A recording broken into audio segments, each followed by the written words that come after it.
मैंने इस सिस्टम को दो चीज के लिए किया। पहला, रॉयल्टी, जो 7 जनरेशन तक चलता है, आप अपनी अपलाइन से पूछोगे वो बताएंगे विस्तार से।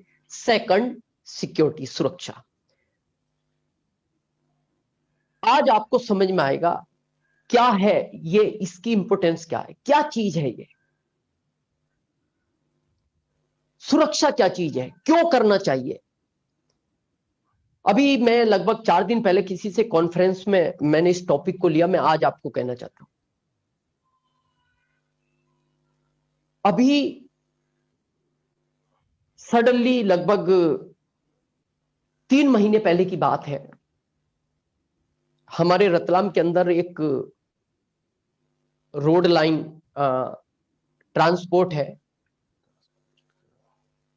जिनके पिता इस दुनिया में नहीं है। उनके 2 बेटे थे, एक लगभग 35 साल का था, एक 38 साल का था। दोनों उस रोड लाइंस पे ट्रांसपोर्ट पे बैठते थे और बहुत बड़ा ट्रांसपोर्ट था, बहुत समय से चलता है। इस महामारी के दौर में दोनों इस दुनिया से चले गए। वो जिस जगह है, उनके शोक में 3 दिन तक वो मार्केट नहीं खुला। सन्नाटा छा गया उस क्षेत्र में। लोगों ने पूछा क्या हुआ, तो बोले दोनों भाई चले गए। प्रश्न ये नहीं है अब जो इस महामारी में होना था, गए करोड़ों लोग हैं, ये चले गए। प्रश्न ये है कि इनके परिवार को कौन चलाएगा,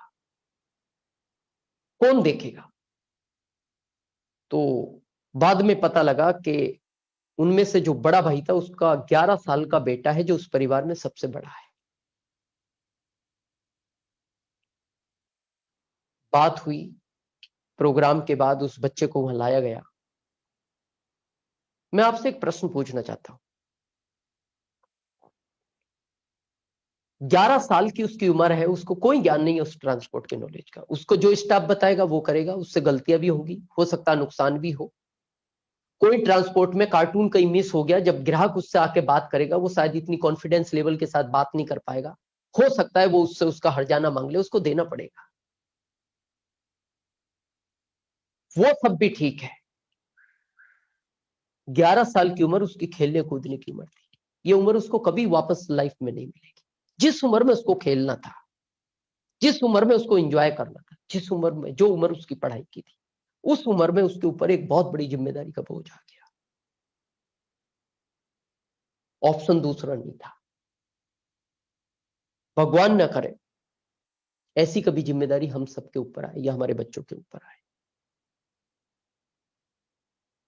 इसलिए इस बिजनेस को बहुत सीरियसली, मैं हमेशा एक बात कहता हूं लोगों से, मत करना आरसीएम, लेकिन कभी घर जाके एक बार सीरियसली, कभी रात को लेट पहुंचो या रात को लेट उठो, एक बार आप अपने परिवार को ध्यान से देखना तो सही। हालांकि कहते हैं निगेटिव कभी सोचना नहीं चाहिए, लेकिन एक बार विचार करना, क्योंकि दुनिया का एक सच है, जो आया है वो जाएगा। बस एक बार विचार करना, 1 सेकंड के लिए आंख बंद करना और एक बार सोचना कि ये आंख कभी किसी दिन मेरी वापस ना खुली, अगर ये बंद ही रह गई तो ये सब जितने लोग मेरे परिवार के बंद आंख करके सोए हुए हैं और मेरी आंख नहीं खुली, तो फिर इनकी आंख खुलने के बाद इनका होगा क्या। खोए, हम सबने खोए।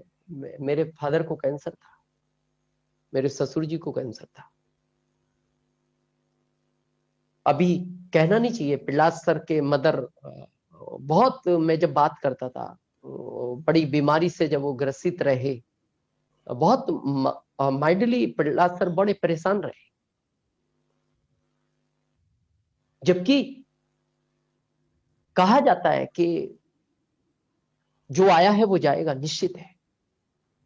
बस मैं इसीलिए कहना चाहता हूं, जिस दिन हम नहीं होंगे ये सिस्टम काम करेगा, जैसे रवि शर्मा जी के साथ काम कर रहा है, जैसे स्वर्गीय श्री सतीश पंडित जी के बच्चों के साथ काम कर रहा है। लास्ट में मैं एक बात कह के अपनी बात को खत्म करूंगा। अभी मैंने 3-4 दिन पहले किसी कॉन्फ्रेंस में कहा, यहां शायद आपका क्यों का उत्तर आपको मिल जाएगा। एक 13 साल का बच्चा अपने दादाजी को सुबह नाश्ता लेके जाता है, दिन में लंच लेके जाता है, शाम को डिनर लेके जाता है। तो उस दादाजी ने उस बच्चे से एक प्रश्न पूछा, बेटा तुम 13 साल के हो, खेलने के टाइम मेरे को शाम को चाय लेने आते हो 4:30 बजे, जबकि वो तुम्हारा खेलने का टाइम होता है। उसने कहा हाँ दादाजी।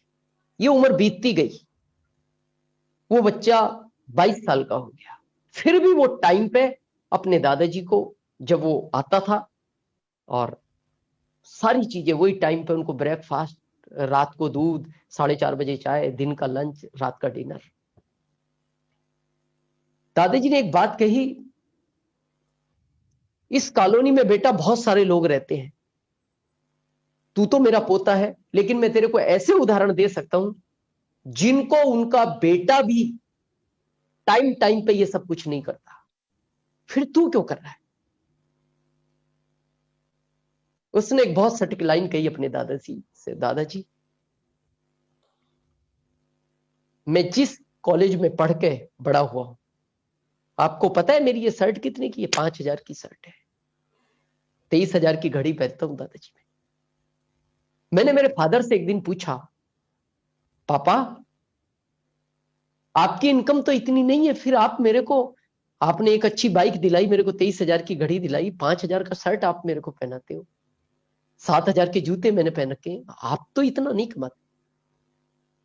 तो मेरे पिताजी ने एक ही बात की थी, बेटा जो तू इंजॉय कर रहा है ना, ये तेरे दादाजी ने डायरेक्ट सेलिंग मेथड के अंदर कोई बीज बोया था, और 5 साल अपनी मेहनत से इन्होंने इस वृक्ष को बड़ा किया। आज हम जितने भी फल खा रहे हैं, ये तेरी घड़ी हो या तेरी शर्ट हो, ये तेरे दादाजी के उसी बोए हुए बीज का फल है। इसीलिए दादाजी, मैं जब तक इस दुनिया में रहूंगा, मैं इसी तरह आपका लालन पोषण करूंगा। अगर आप चाहते हो कि यहां तो बच्चे भी अपने माता पिता को भूल जाते हैं, अगर आपका पोता भी इसी तरह आपको याद रख के, इसी तरह आपकी लास्ट टाइम पे ध्यान रख के, तो इस सिस्टम को बहुत सीरियसली करें, बिना टाइम खराब किए। मेरा एक अभी नारा चल रहा है, मैं उस नारे के साथ बात खत्म करूंगा।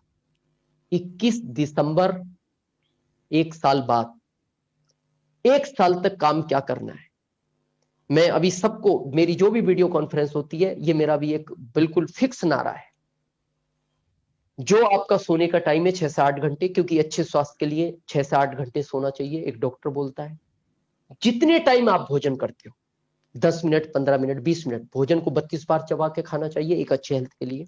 ये दोनों काम बिल्कुल आप, जो आपको समय सीमा है उसमें करें, लेकिन उसके बाद एक एक सेकंड, ये साल कीमती है, एक भी सेकंड खराब नहीं होना चाहिए। लिस्ट बनाएं, अप्लायंस से कॉन्फ्रेंस में बात करें, अप्लायंसेस सिस्टम को सीखें, लाइफलाइन को सिखाएं, ये जितने भी ऑफर हैं इन पे काम करें, अपने ग्रोथ पे काम करें।